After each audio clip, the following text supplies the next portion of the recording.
Hey, what's up, you guys? I really want to talk about Squid Game, the challenge. I know I do not have much time before the next set of episodes is out. I've worked all weekend, so I'm trying to smash this out. Super tired, but I really wanted to talk about it, so let's go. This is going to be a really quick, rushed video, but I'm interested to see if I can get some opinions going. Probably not, but we'll see, shall we? So maybe like spoilers ahead, but I have no idea because this is completely unscripted. I'm not going to go through the whole timeline of the game. If you've seen it, and you'll know exactly what I'm talking about. And also, I'm probably going to address the people by their numbers because there's 456 of them, so I can't remember all of their names. So yeah, Squid Game, the challenge. Yeah, my biggest take from it is why were they taking it so seriously? You would think that their actual lives were on the line in this game. I don't know whether this was a production push or they are being very dramatic. I know a lot of money is at stake, but you got to remember there's 456 of you. The chance of you winning that money isn't that much. So if I was personally on the game, I would just be enjoying myself. And if I got shot, I'd probably laugh about it. I don't know. I just think it is taken serious to a degree. I don't know why people are not having a bit more fun with it. I wasn't there, so I don't know what goes on behind the scenes really.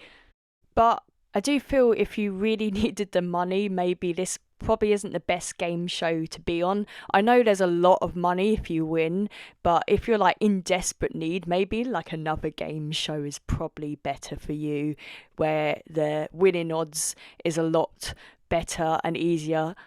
And I get it, if it's a production push, that's fine, but it comes into play and it can do some damage when you can see the clear sort of bullying almost of 299, who obviously someone who has some extreme anxiety to the point where he's almost throwing up, and they make him feel bad because he's kind of pressured into picking the umbrella.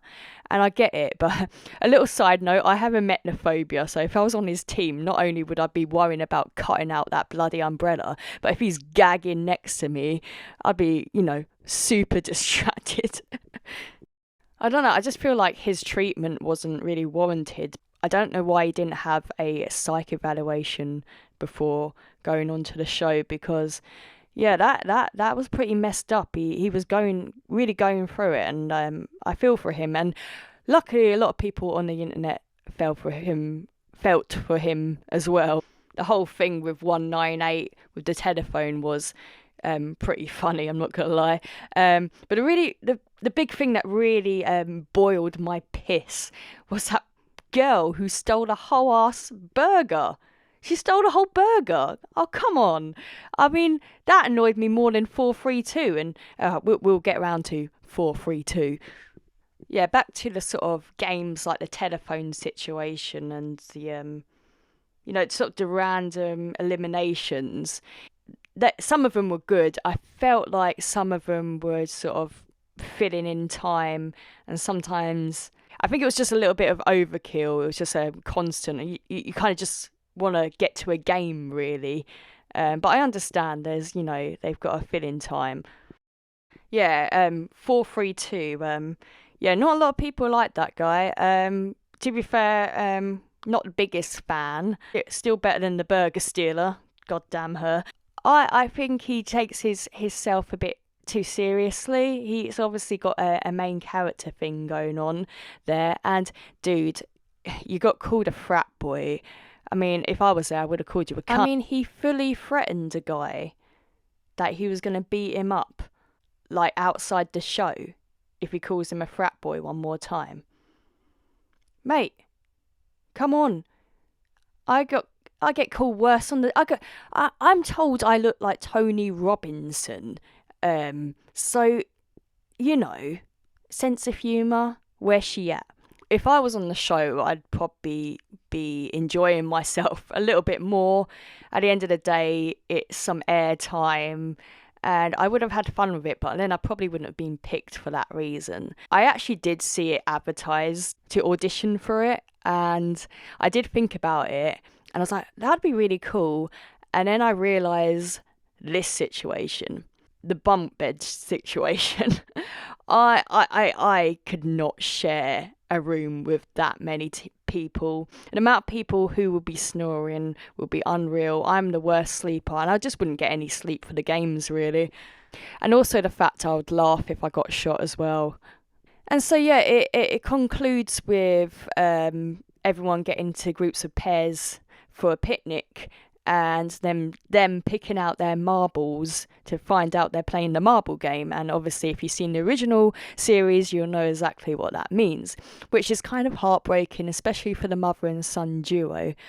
But also, it's kind of like, well, only one of you is going to win anyway, so I'm pretty sure you talk to each other outside of this show. Maybe you can just share the money. Again, it's really not that deep. I know it's kind of sad and it's dramatic, but it's the same with everyone. You can choose to share that money. But again, drama, llama, and all that. But I have to say, it did its job. I was absolutely hooked. So I cannot wait for these next set of episodes. I mean, who's going to win? Like, it's very exciting. And also I found out, despite the amount of American players on there, it's actually filmed in the UK. And I have a sneaking suspicion it's filmed up the road from me. I think it's called the Bedford Barracks. I will look it up. But that's just up the road from me. They filmed Dark Knight there. And yeah, I'm pretty sure if it's filmed in the UK, it has to be filmed there. It's the only place indoors I know that's big enough. I could be totally wrong, but I found out from a comment on TikTok from someone who was in the game, didn't have much airtime, and he replied to my comment saying, yes, it was filmed in the UK. And my final two thoughts is, Grandpa is cute. I hope him and his bees have everything in the world. And also, I am rooting for this girl. I don't know what her name is, but she is really cool. I think she's really cool. And she's maybe I'm a bit biased because she's English and she's a gamer. So I'm rooting for this girl as well. And I kind of like the mother and son duo as well. I think they are quite wholesome and sweet. But yeah, thank you. If you are watching this, then subscribe if you haven't seen my stuff already. I'd love to do more commentary videos, but again, you guys are going to have to like and subscribe for me to, get the motivation to do more, because I'm a busy gal and this YouTube malarkey is a struggle bus for sure. But yeah, I thought I'd just emotionally manipulate you there. What am I, my ex? Anyway, we'll see you soon, and thank you so much for watching. What did you think of Squid Game, the challenge?